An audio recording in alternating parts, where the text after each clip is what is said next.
નમસ્કાર વિદ્યાર્થી મિત્રો, એન્વાયરમેન્ટલ સાયન્સના પેપરની અંદર એક ક્વેશ્ચન તમને પૂછાય છે કે ટાઈપ્સ ઓફ એનર્જી. તો ટાઈપ્સ ઓફ એનર્જી છે એમાં આપણે ઇન્ટ્રોડક્શનથી શરૂઆત કરીએ તો energy is the ability to do work or bring about change. It is important part of our daily life. Energy છે એ આપણા જીવનની અંદર, આપણા રૂટીન જીવનની અંદર ખૂબ જ અગત્યનો એક ભાગ ભજવે છે and is used in homes. હવે એનર્જીનો ઉપયોગ ક્યાં થાય? તો આપણા ઘરની અંદર, industries, transport and machines. Energy exist in different form. હવે એનર્જી છે એ જુદા જુદા સ્વરૂપની અંદર જોવા મળે છે and one form of energy can be converted into another. હવે એનર્જી છે એ એક ફોર્મમાંથી બીજા ફોર્મમાં કન્વર્ટ પણ થઈ શકે છે. તો હવે આપણે ટાઈપ્સ ઓફ એનર્જી સમજીએ. તો એ ડિટેલ્ડ આન્સર છે. એમાં પહેલો જ પ્રકાર છે kinetic energy. Kinetic energy is the energy possessed by an object because of its motion. Motion એટલે ગતિ.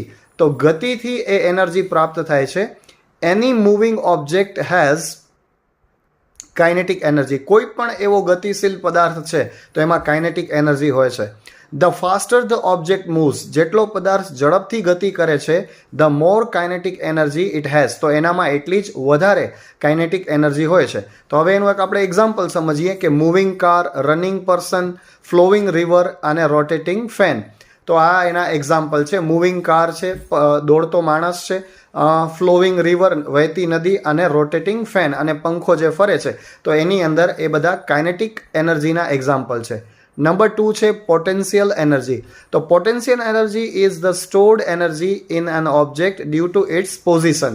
હવે જે આ પોટેન્શિયલ એનર્જી છે એ એનર્જી કેવી છે કે એ કોઈ પણ પદાર્થ છે એ એની જે પોઝિશન છે, એની સ્થિતિ છે, એના આધારે નક્કી થાય છે. શેપ ઓર કન્ડિશન, એટલે કે કન્ડિશન અને પોઝિશન બંનેનો અર્થ થશે સ્થિતિ. તો ધીસ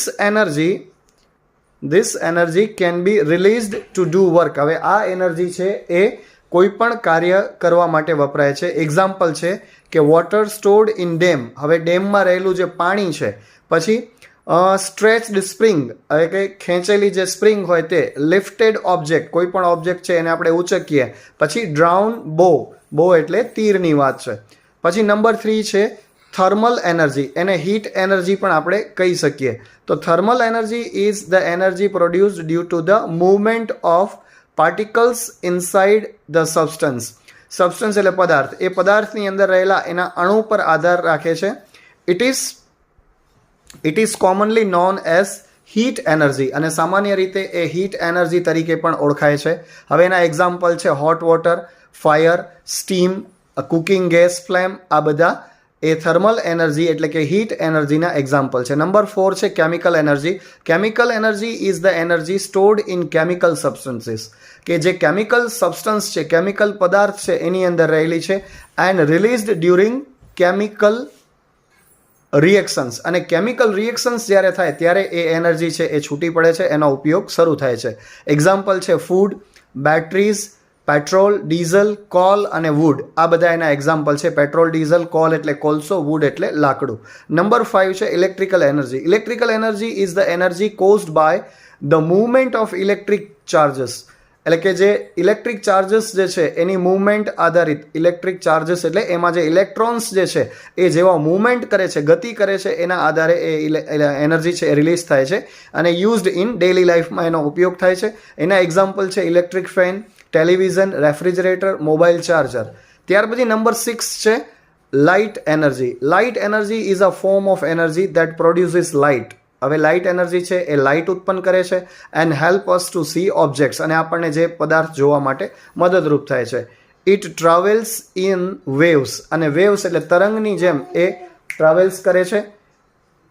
એના એક્ઝામ્પલ છે sunlight, electric bulb, candle flame અને ટોર્ચ. તો આ એના એક્ઝામ્પલ્સ છે. ત્યાર પછી number 7 sound energy. So sound energy is the energy produced by vibrating objects and travels through a medium like air, water or solids. એના examples છે bell ringing, musical instruments, loud speaker અને human voice. એ sound એનર્જીના examples છે. ત્યાર પછી number 8 nuclear energy. તો nuclear energy is the energy stored in the nucleus of an atom. એ એટમની અંદર રહેલા જે અણુ છે, પરમાણુ છે, એમાં રહેલી હોય છે. It is released during nuclear reaction દરમિયાન એ એનર્જી છે એ પ્રોડ્યુસ થાય છે અથવા રિલીઝ થાય છે, such as fission or fusion. Example છે nuclear power plants, the sun, atomic energy production, એ એના એક્ઝામ્પલ્સ છે. અને હવે આપણે કન્ક્લુઝન જોઈએ તો different form of energy are essential for life and technology. Technology અને જીવન માટે જુદા જુદા પ્રકારની એનર્જી છે એ જરૂરી છે.